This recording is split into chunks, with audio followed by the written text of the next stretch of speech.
Hello, and welcome to episode 3 of Selling to Healthcare. This one gets very exciting. It's selling to the C-suite in healthcare, otherwise known as selling to the executive suite in healthcare. So welcome back, Lisa Lauder. I am really looking forward to this episode, Lisa, because I don't know anybody who sells to the C-suite quite like you do.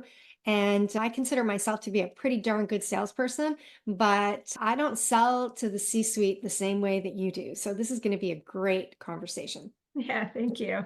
It's something that definitely developed over time. And when I started my career and was building relationships with departments and supply chain and leaders in the OR and physician leaders, I learned so much. And we're going to talk about that in our other episodes.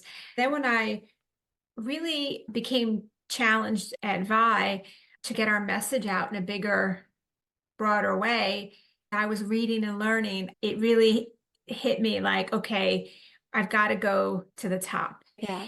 And okay, so I get that perspective and then I freeze. Okay. Like How do I you don't get to the top? how do you get to the top? What conversations do I need? What materials? Who do I have to be? Like, I'm not, why would they choose me? There's other big consulting firms. All those things I had to deal with. In fact, probably mindset was the first thing I had to deal with. I know it's not necessarily part of some of the things we were going to discuss, and it just dawned on me was mindset. And I just want to sit on here for 2 minutes Yeah. because I remember my first big C-suite presentation. Now, I had a few of them prior in different environments, but this was the first one where I was brought into the CFO specifically for the purpose of helping their OR and reduce their costs. So I was very well prepared. My background was perfect. There was no reason why I shouldn't be sitting there at the table. So long story short, sat there at the table, made the presentation, but really in back of my head, I knew they were evaluating these other super, super large companies and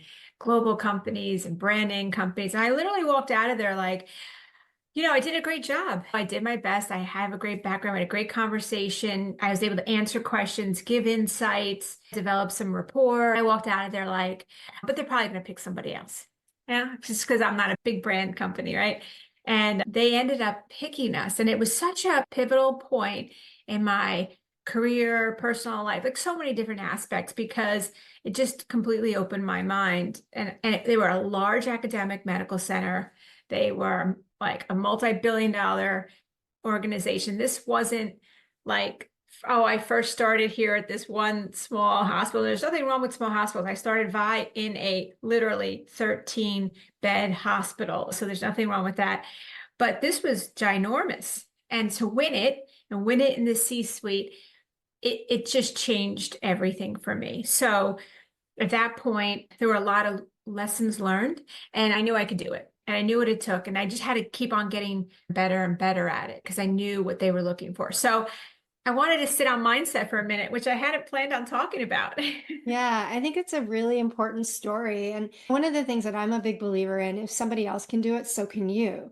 And so if you, when you started your consulting firm, were able to actually access the C-suite and you were able to sell to them and you were a little guy when you first started, then anybody listening can do the same thing too. And I think sometimes our mindset isn't as strong as it could be because we don't have models that we can look to see what's been done before. And so I Mhm. think it's a super important thing to keep in mind. And I'd love to move into, though, what unique challenges do salespeople face when presenting to the C-suite in healthcare compared to other levels of the organization? So I'm going to answer that question and I'm going to go back just a little bit as context. We were talking about selling to healthcare, and that's really that's what the whole series is about. Here we get into, I feel like the conversation's got to shift a little bit, that selling's really serving. And I think that's the essence. Business is about solving problems for other people. That service builds trust and attraction, while sometimes pure selling does the opposite. So what do I mean? That when you're looking at approaching, we'll say now to the C-suite, what problems can you help them solve? Now, those problems could be like fire burning, red hot, urgent issues, or other important matters, or things that maybe they haven't seen. So you're bringing those. And it could be the problem of, I want to be innovative, and you're allowing us to be innovative, because every single hospital has that challenge of wanting to do things differently, be unique and be innovative. So innovation is part of that. So your job is to solve problems, whatever that may look like or be like. So if you walk in with that mindset, now we can go into some of these questions. So I think the unique challenge is that there is a very heightened focus on ROI and alignment, meaning that they're going to look at, okay, you're going to help me solve this problem, but at what cost? And is that cost, is it just financial dollars, cost to resource time, cost of even the reputation? Like there's all these costs, right? But heightened focus, we'll call it on ROI and strategic alignment. How does it line? It could align in next year's goals. It may not line up with this year's goals, right? That's happened to me plenty of times. A lot of stakeholders. So there's some dynamics there. So there may need to be, I need to run this by my COO or run it by my CNO, or maybe my CNO has brought this up to me. That was the case of the story, my first big land in the C-suite, because the CNO was faced with some challenges, and that conversation was happening CNO with CFO and regulatory and compliance scrutiny. So they are under lots more compliance and regulatory issues. I won't get into a whole lot of those in these discussions because I think that varies, but it's something to keep in mind about, does your product or solution have to go through some compliance and regulatory approvals? But I think those are the three reasons, those are those watch outs for salespeople. Yeah, I also think, I know we talked about this before, but I think, the whole mission and margin alignment is an important part of the conversation with the C-suite in healthcare, whereas the mission is not necessarily as important in some traditional corporations where really it's just about the bottom line. And Yeah. so I think you have to really go in and be prepared to be thinking about and talking about those things when you're approaching the C-suite. If you don't have that depth of understanding, if you don't understand the business of healthcare, it's going to be really hard for you to influence people at the C-suite level. Yeah, absolutely. This is patient care business, right? Yeah, exactly. Different So, than customer service. yeah. So, on that note, how can salespeople structure their approach and pitch to effectively capture the attention of C-level executives in healthcare? What are some of the things that they can do to be effective? You talked about feeling like you were the little person in comparison to these big guys, but yet you won the deal. Can you walk us through what it takes to actually get that attention and be influential when you are pitching?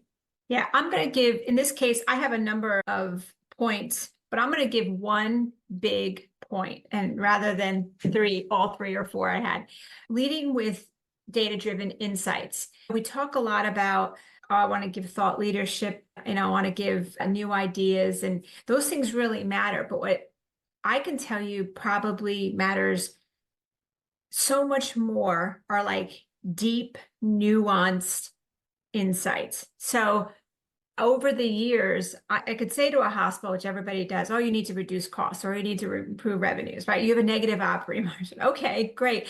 CFOs, C-suites, like, we know that. Okay, can Yeah, you share thanks for anything? stating the obvious. Yeah, and it's just stated over and over everywhere. Whereas I come in and I'm giving them such nuanced information, like everybody knows hospitals are struggling with costs, but here are some things that we're seeing in the industry which would give you some insights. And so giving those really nuanced information. Last week, it was interesting. I was speaking with the CFO, or we were working on a project, and I came across the fact that there's a kind of a unique challenge in, let's say, in the lab. And sometimes there's some connectivity issues, and then that results in some lost time and revenue or dropped revenue. Oh, that's right. We have that. It's so funny you say that, Lisa. I can't tell you how many times I've had people go, that's really interesting you say that. We were having that in a budget meeting. Mhm. And it's because I go into the real details and nuanced information and give them those nuance. And so when you're speaking not only their language, but when you're speaking and talking about things that they're talking about in their hallways, in their meetings, that isn't on their website, which I value things on their website, but when you're giving them these deep ideas and insights that either they've been like just seeing or sensing, or they've been talking about it, that's a game changer, like Mhm. 100%. So like You're an for me, outsider who's speaking like an insider. speaking like an insider, speaking like you're at their desk, their meetings with them, like you're there in their room with them, like you're almost like, how did you know that? I've never heard a salesperson say that, or I've never heard a company say that. There's in so many platitudes, templates, same talk, lingo talk.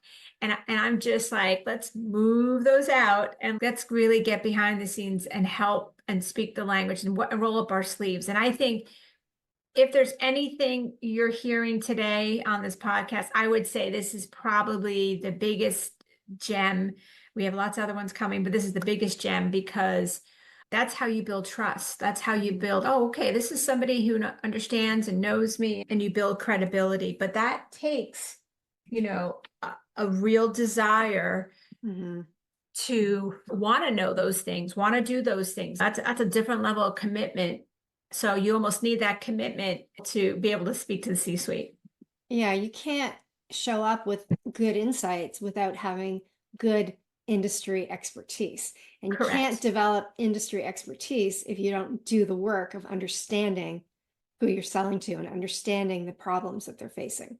Yeah, absolutely. And look, there's a place for digging into the research, which still requires a lot of work. Okay, what does the research say this year on efficiencies? What does the research say this year on being able to help a hospital grow new revenue in new areas? Like what's coming out? You have to have this intense curiosity and to be able to pull everything together and say, listen, maybe you don't have all those experiences with accounts, but you have expertise. You could go to the research and you could bring that in, but you have to bring it in not in a big picture way. Oh, the US healthcare spends $1 trillion in healthcare. That's Right. why. Now, I did say that in the first episode because I wanted everyone to understand the size.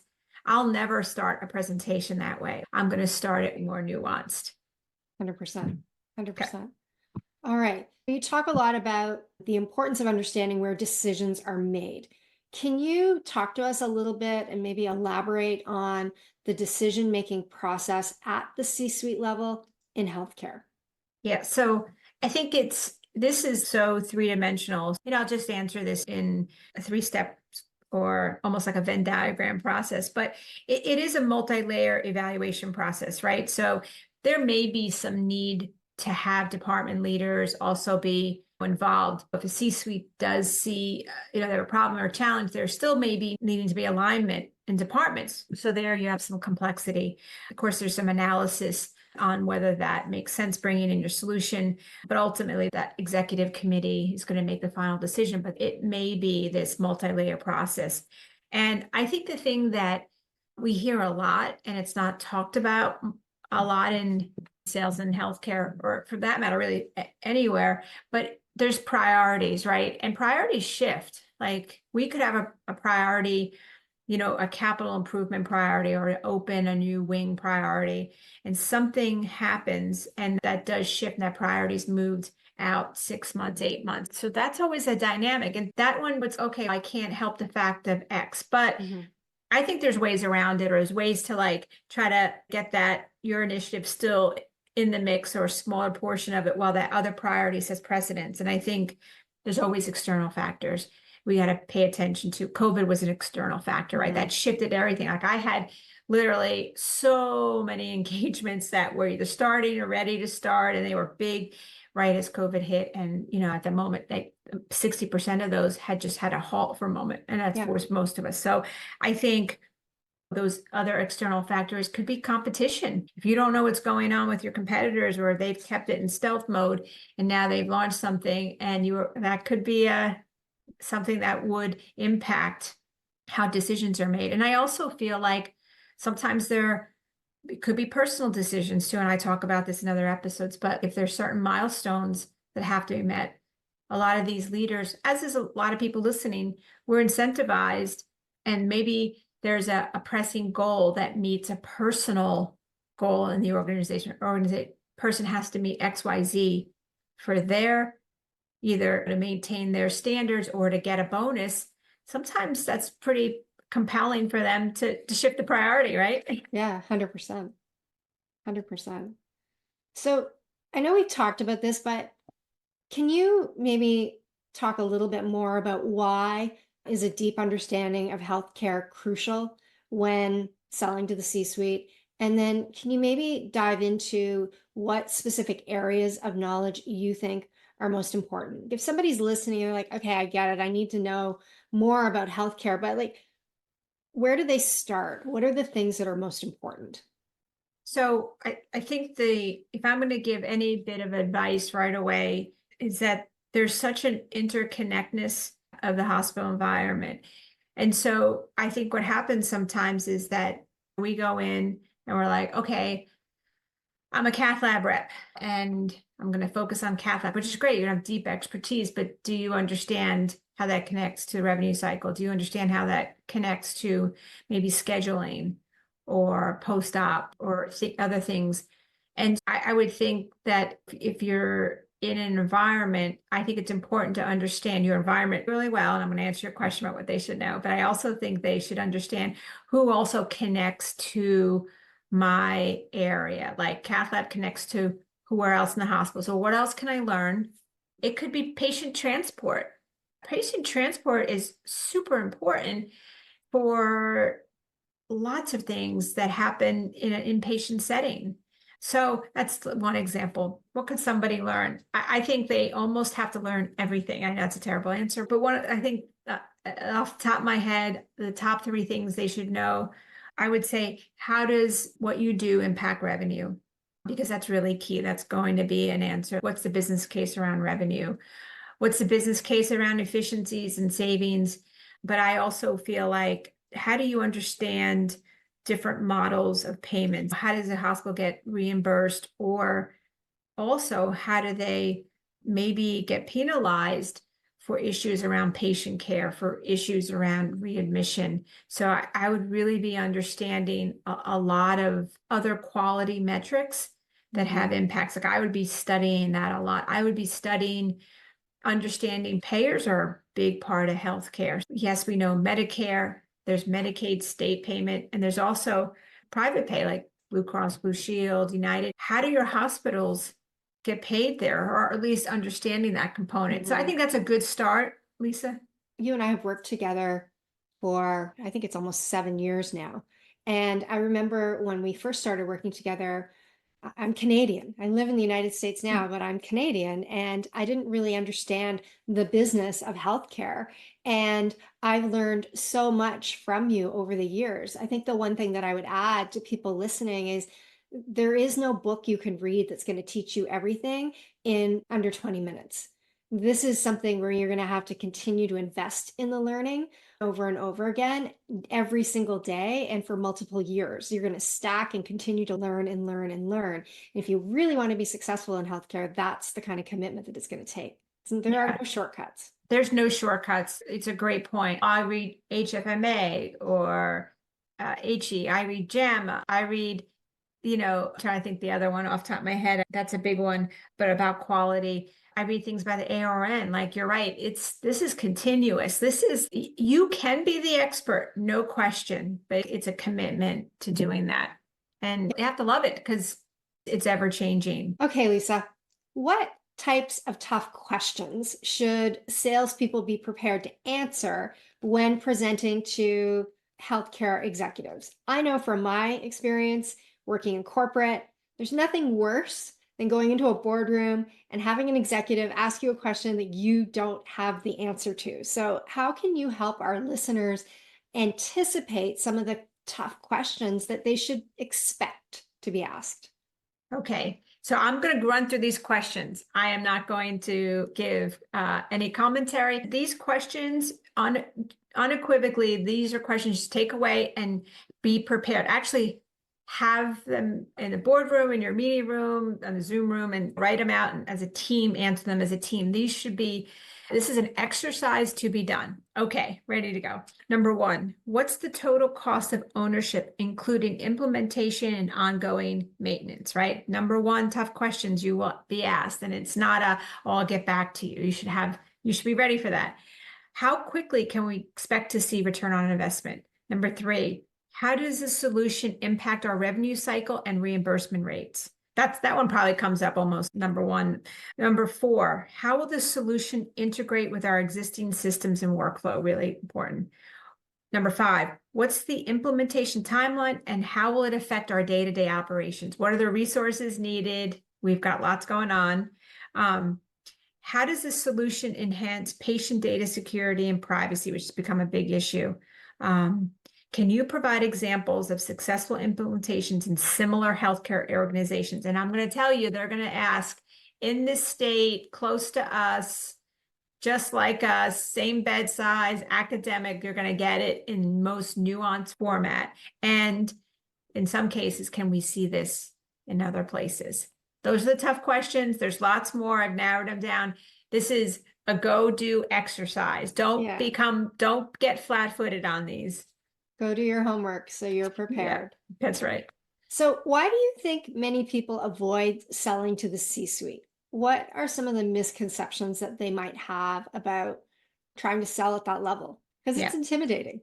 I was not planning on sharing my mindset story, and yet so many people are like, oh, you should tell that story more. There's actually a little more to it, but I think number 1 is, look, I get it. I think we don't feel like we should be in that environment where peer-to-peer, but in fact, if you have a real challenge and you can help the C-suite and the executive suite, you should be there. So I think why people avoid, I think number 1 is definitely mindset. So I think they perceive this to be this high stakes nature of that interaction. And it is an elevated interaction. It is a little more intense.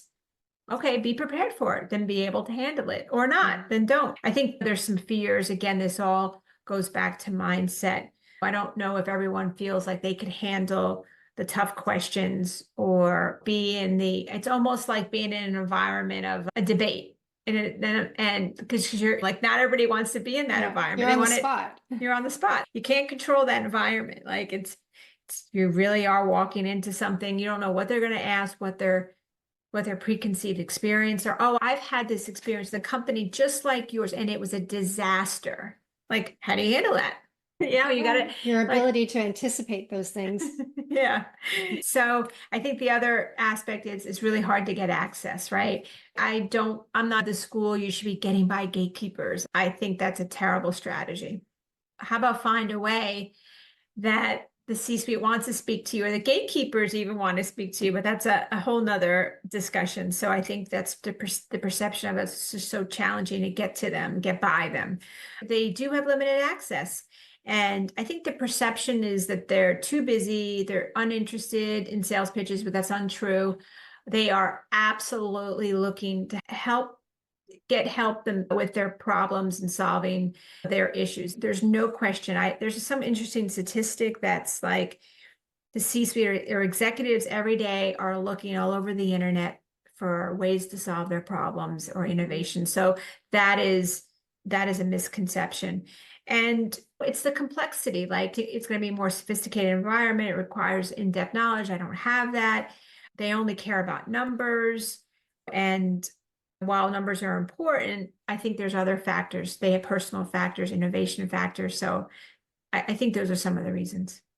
As I listen to you, it becomes more and more apparent as to why many salespeople and or sales organizations need a coach or a guide or an expert to really show them the way, because it is not an easy sell if you don't know these things. Even some of the questions you are saying people need to know the answer to, how does it affect workflow? That means you need to understand what the workflow is. And Correct. so you can't answer that question if you don't have that industry expertise. It's not easy, but if it was easy, everybody would do it. And the reason that the people who do it well is because they've invested the time and effort in learning how to do it the right way.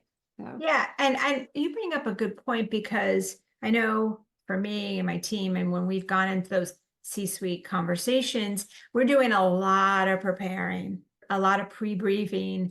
And then making that presentation, not just as great as it can be, but like you said, we're trying to anticipate all kinds of things as best we can. Mhm. And I'm not anticipating things that for random reasons. It's just that if you can anticipate as much as you can, the questions to people, what their environment may be, and maybe some of it is speculation when you get in that room, like you're really, you're ready Yeah. for a lot more. And debriefs. Yeah. I think I've learned more from debriefs in this process. Like if you're able to step away after those meetings and be really honest, not just that was great, that was great. Oh, you know what, but that person in there, they're just difficult. Like, how about, oh, I wish I could have connected better. And Mhm. you know what? I missed something because if I have overcome quote unquote difficult people. And you know what I have found is it's not them, it's me. I didn't communicate in some way, and maybe I wasn't clear, or maybe I was frustrating them, whatever. And I've learned out of those debriefs. It's not them, it's me. I could have done something better. And you know what the Mhm. problem is, Lisa? Today we don't do enough of it. In fact, I think we do Right. less of it. And it's always you. If you're selling and you're not landing with your buyer, then it's your responsibility to figure out how you need to course correct. And I think that people often forget that. It's funny, you're talking a lot about preparation, and I had a blog that came out today, and the subject line that we emailed was, "Is your meal prep better than your business prep?" And Oh, that's good. I talk about a recipe that I made for dinner a few weeks ago. I made pad thai. And if you've ever made pad thai, there's a whole bunch of steps and a whole bunch of components to make it. It's not hard, but it's complex. And if you don't have everything prepared in advance and chopped and ready to go, then it's not going to turn out the way you want it to, because certain things are going to get overcooked and it's just not going to be good. And when I was teaching somebody how to make this pad thai, it made me really think, this is like business. This is what you should be doing in business. You should be doing all of this preparation in advance. And a lot of people don't. No, what a great story. I had no idea about pad thai either. Goodness. Yeah. I don't even think I would tackle it, but Oh, um, I have the recipe. I can send it to you. but So, mhm, great. go I ahead. know you're going to jump to the question, but I will say this. The preparation isn't just about the business. It's all the things behind it. Mhm. It's who's on the call, what's their background, what's their past. It's that could be in itself a podcast. That preparation is Yeah. so unique. We get preparation so wrong in Mhm. so many ways. But go ahead, Lisa. 100%. So you talked about the gatekeeper, and how about being interesting enough that the C-suite want to hear from you and the gatekeeper wants to hear from you too. What are some effective strategies for gaining interest from the C-suite? What are Yes. some So ways people can do that? yeah, I'm going to give a couple of broad areas, and I'm going to give some really, I'm going to give you gems. So if you've stayed with me or us long enough into the podcast, you're going to get some really good stuff now, or better stuff.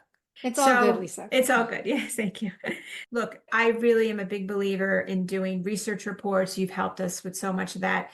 I love assessments. Like, how can you create an assessment that somebody self-assess, right? So that's a big one.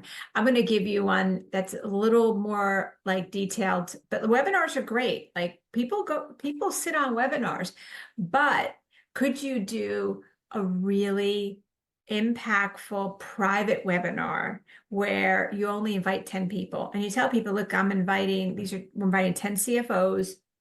This is not to the masses.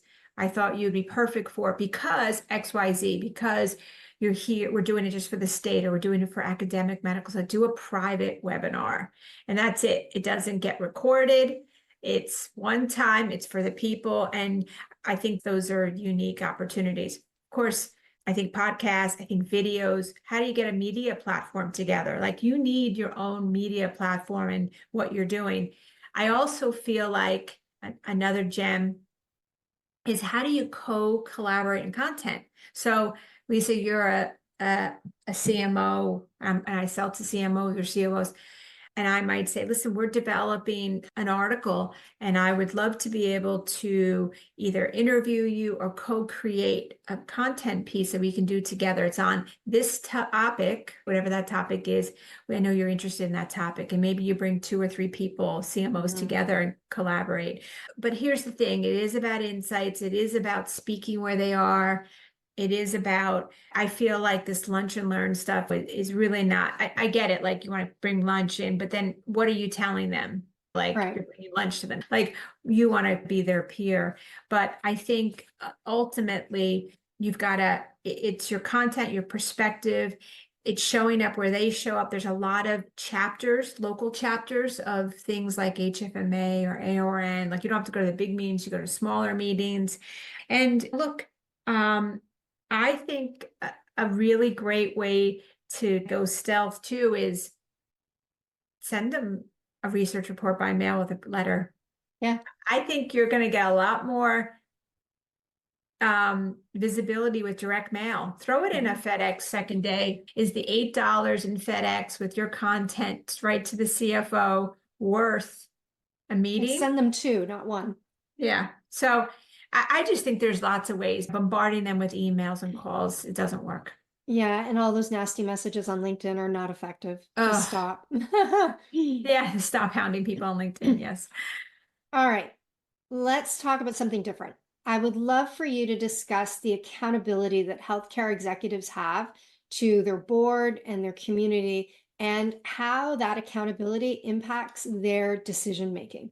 You and I had spoken about this, and it's really very interesting because decisions aren't made just like X's and O's. Everyone thinks, oh, this makes a lot of sense. It's a 2-year ROI. And why aren't you doing this? Like it's no risk. And I've often said there's risk in everything, regardless if there's not a financial risk, there's risk because what if they pick a company, that has no upfront payment or they've de-risked it in some way, shape, or form, but it flops. That's their reputation and trust internally. So number one, there is always risk, like And reputational. media exposure, because Yeah, people write about this stuff in the right. newspaper. 100%. Yeah, I agreed. And they have board oversight.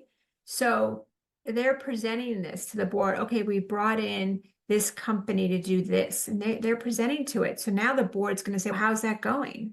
And that's a terrible thing to report out that it's not going as planned. And there could be real legit reasons, but it's awful. And look, ultimately, depending on what you sell, it could be a community impact. Like you said some brand news, but community, if they're doing something that can roll out to the community, and patient outcomes, it could be something that just really went sideways and now they've got to have that accountability. So I think it's a lot more than people think about, Lisa.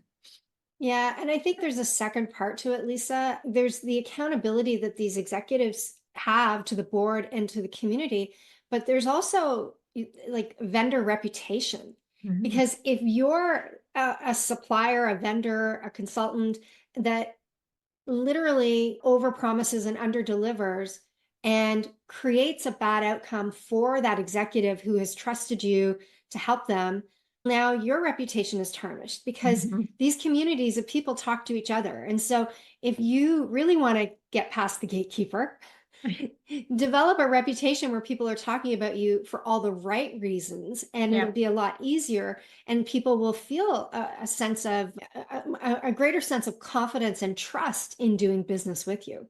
Yeah. Great point. Thank you. It's a great point.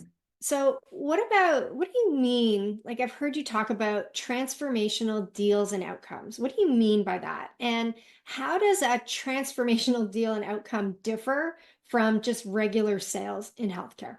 And I actually think a lot more products and service companies should be thinking about these transformational deals, right? Could they be called like whale deals or whatever you may call them, right? But I think they could be, but I think sometimes we don't think of it in that light. But let me give you an example. Transformational deals have a significant impact to the organization, like by definition. And that sometimes they could be a partnership, not just a transaction.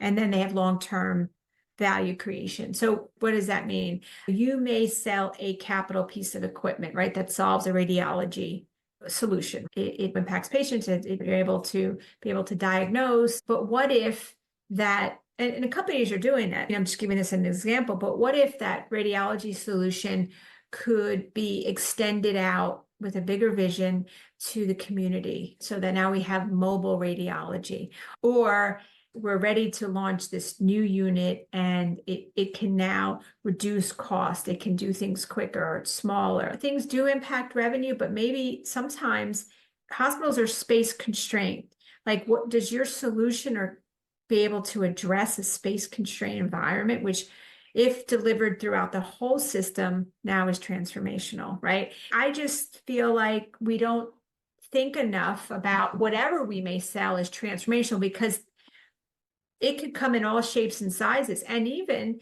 if you're an early entrant or you have a new solution, like I had patented technology developed in year 16 of a company that I had for 23 years, right? But that I was looking for strategic partners, hospitals that would beta test. So like, how do you think about those?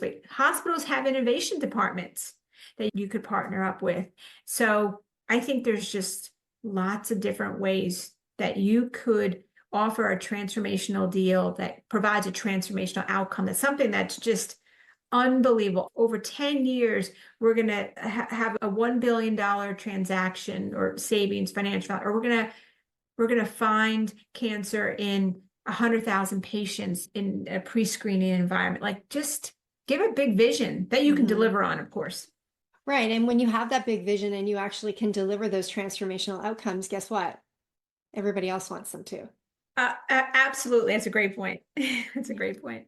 All right. So I have one more question for you. And really, it is a bit of a lead in to our next episode, which is all about selling to physicians and clinicians. Can you give us a little bit of a preview? How do you align the C-suite selling with selling to physicians and clinicians? Are there ways that you can align them on, I don't know, research, studies, interests? Like, what are your recommendations there? Right. So we are going to cover this in the next episode in depth. But since we are talking about the C-suite, how do we join the physician and clinician? So I think one of the things that I mentioned earlier, again, with my example, we had that CNO that was challenged, and she was speaking with the CFO. So you have to understand that there's a lot of those conversations going on. I think as you're aligning the clinicians with the C-suite, I think you really have to get comfortable with highlighting the clinical impact and patient outcomes. You said that too. You got to bring that into the discussion. We're going to talk more about that. I think a big part is operational benefits. And so the C-suite is also looking at operational efficiencies. And so I think if you can show them how you can help the clinicians in their workflow, you can help the clinicians maybe use AI and data analytics. That's something that they would be very interested in and want to hear more about. And then I think the other area is, I think it's okay to speak to CFOs and COOs about some deeper clinical aspects. I don't think we do incorporate enough because we think that it's separate. Now, there is separate, but remember, those doctors are coming in and saying, I need a new tool set for my surgeries. The clinicians are walking into the CFOs and getting pretty specific. I need another drill set. I need another micro drill set. And because XYZ, that could be because they're so busy and they need 2 rooms. So they need to jump from one surgery room where they're doing procedure. They need to have another set of equipment in another room. And they need to be able to walk right into that room. And so you've got to be able to have that language in the C-suite. You know how Dr. Lauder is so busy now. They have 2 rooms and she's jumping from one room to the other. That's right. Yeah, you're right. And I think we just have to remember some of those clinical conversations as well. Yeah, for sure. Before we wrap up, I'd like to ask you one more question. I know that was supposed to be the last question, but if someone here is listening and they have never sold to the C-suite before, and they're walking into their first meeting, what is one piece of advice that you can give them to help them have as strong as possible of a mindset as they go into their very first opportunity? Yeah, so that's a great question. I would just say, look, take a deep breath, right? And realize that you're speaking to another human. So if you've done all your prep work and you've got a great solution, and you're ready to give them a vision, everything's in line, right? So we're assuming all that's on. It's just a mindset question. I would just say, you really just take a deep breath, smile, like walk in comfortable and confident, not overconfident, not arrogant, but walk in and just be a real authentic person. Like I think, they can sense if you're like uptight or you're like, oh, I'm so nervous. Like, just be authentic. I actually feel like as I started my career, and actually I have one other story. So I had presented to a bunch of CEOs back in 2007, 2008, and I was nervous. I wasn't like overly confident, I wasn't arrogant. I was authentic. I was nervous, but I knew what I was presenting to.